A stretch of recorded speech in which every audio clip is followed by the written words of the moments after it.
महाभारत की कथा में कई रोचक और रहस्यमयी पात्रों के बारे में आप जानते होंगे, लेकिन बहुत कम लोगों को शिखंडी के बारे में पता होगा। कथा के अनुसार शिखंडी ही भीष्म पितामह की मृत्यु का कारण बना था। शिखंडी की कहानी काफी दिलचस्प है। उसका जन्म तो एक कन्या के रूप में हुआ था, लेकिन वो पुरुष भी बन जाता है। उसका विवाह भी एक कन्या से ही हुआ था। ऐसे में आइए जानते हैं आखिर क्या है महाभारत में शिखंडी का रोल। पांचाल के राजा द्रुपद के यहाँ शिखंडी का जन्म हुआ था। वो एक कन्या थी। इसी समय आकाशवाणी हुई और फिर राजा ने उस कन्या का पालन पोषण एक बालक की तरह किया। उसका विवाह भी एक कन्या से ही करवाया गया, लेकिन जब पत्नी को इसकी सच्चाई पता चला तो वह छोड़कर चली गई। शिखंडी के ससुर राजा हिरण्यवर्मा ने तो सच्चाई जानकर उसे मारने तक की धमकी दे डाली।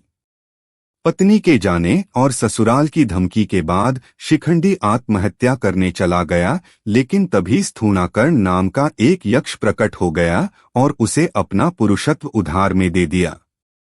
हालांकि इसके साथ ही यक्षराज को लगा कि जब तक शिखंडी जीवित रहेगा तब तक उसका पुरुषत्व वापस नहीं मिलेगा, इसलिए उसे एक श्राप भी दिया। पुरुषत्व पाकर शिखंडी खुश हो गया और नगर लौट आया। शिखंडी को पुरुष के रूप में देखकर राजा द्रुपद और उसके ससुर बहुत ही ज्यादा प्रसन्न हुए। जब महाभारत के युद्ध में भीष्म पितामह सेनापति बनाए गए तो उन्होंने शिखंडी को छोड़ सबसे युद्ध करने को कहा। जब दुर्योधन ने पितामह से इसका कारण पूछा तो उन्होंने शिखंडी के पूर्व जन्म की कहानी बताई। शिखंडी पूर्व जन्म में अंबा नाम की राजकुमारी थी। भीष्म ने अपनी भाई विचित्रवीर्य की शादी अंबा से करने के लिए उसका अपहरण कर लिया था। अंबा के विरोध करने पर भीष्म ने उसे छोड़ दिया, लेकिन अंबा के मन में उससे बदला लेने की भावना आ गई। उसने भीष्म के गुरु परशुराम की मदद ली, हालांकि भीष्म गुरु परशुराम से नहीं हारे, जिसके बाद अंबा ने भगवान शिव की तपस्या की। उन्होंने अंबा को वरदान दिया कि भीष्म से बदला इस जन्म में संभव नहीं, लेकिन अगले जन्म में वो भीष्म की मृत्यु का कारण बनेगी। अगले जन्म में यही अंबा शिखंडी के रूप में जन्मी। भीष्म पितामह को इच्छा मृत्यु का वरदान था। युद्ध के 10वें दिन जब भीष्म पितामह हाहाकार मचा रहे थे, तब भगवान कृष्ण अर्जुन के साथ शिखंडी लेकर भीष्म के सामने पहुंच गए। शिखंडी को देखते ही भीष्म ने अपने शस्त्र नीचे रख दिया। उन्होंने कहा कि वे किसी स्त्री पर वार नहीं कर सकते हैं।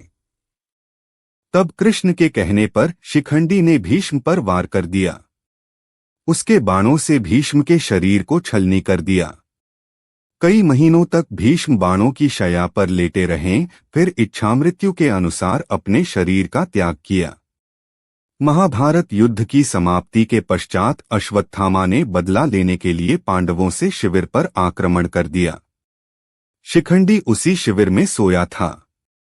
उसी समय अश्वत्थामा ने वार कर उसका वध कर दिया। इस तरह शिखंडी मृत्यु को प्राप्त हुआ।